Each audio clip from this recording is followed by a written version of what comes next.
I think there's a couple of aspects. One is the federal government is now committed to reinvesting what would have been the expiry of federal subsidies and putting them back into a new fund. There's two new funds, but for the purpose of Ontario, there's really only one for the community housing providers, including public housing. And what they've said is that the money's going to come back in. It's a fairly significant amount of money, 4.6 billion federal, and then of course they'll be matched at the provincial level. That's national, not Ontario. So that does sort of give us a chunk of money to look at preserving the existing stock and ensuring that the affordability aspects of the existing stock are looked after. What they've said, and what the province I think is saying, is that it's not just a matter of taking the existing operating frameworks and existing funding frameworks and extending them. It's kind of rethinking how that's done. So I think that's a big opportunity. It gives us a chance to restructure and rethink the way we provide assistance. And ideally, that will end up being in a more sustainable way than I think it has been in the past.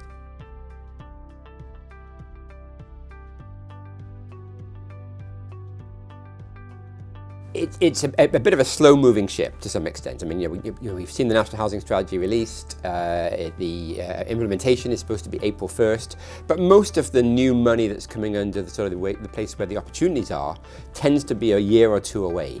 So we've got, the current year is kind of going to be a transition year. We'll continue to do the kind of stuff we did under the IH housing development kind of stuff. Somehow, continue on the kind of experimentation that's going on in Ontario now with housing allowances, other measures.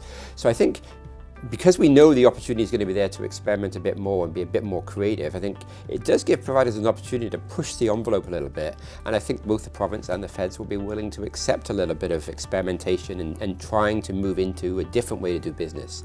Now, there are constraints on what they can do because they've got current operating agreements or current legislative frameworks in Ontario that may limit that to some extent. But I suspect, if people wish to push and nudge the envelope a little bit, I think there'll be some sympathy to allow them to do it. So those who want to be a bit more aggressive, a bit more entrepreneurial, I think it's an opportunity to try a few new things.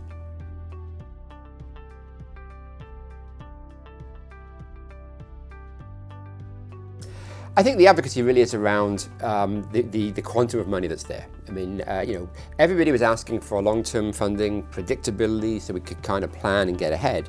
Everybody forgot to ask for more money. So we got what we asked for. We got predictability, but we kind of got, maybe a marginal bump on the level of funding that had been there, for the last 5 years, essentially. And so I think, there has been experiences in other sectors, particularly the Canada Child Tax Benefit, where it did start off at a very, very modest level, but through ongoing advocacy, it got ramped up, essentially 5 times what it was in its first year. So it started being funded at 20% and it got to a full funding level. And I think, we are really at the National Housing Strategy funding framework, which is really the budget which preceded the strategy. It provided the initial level of funding.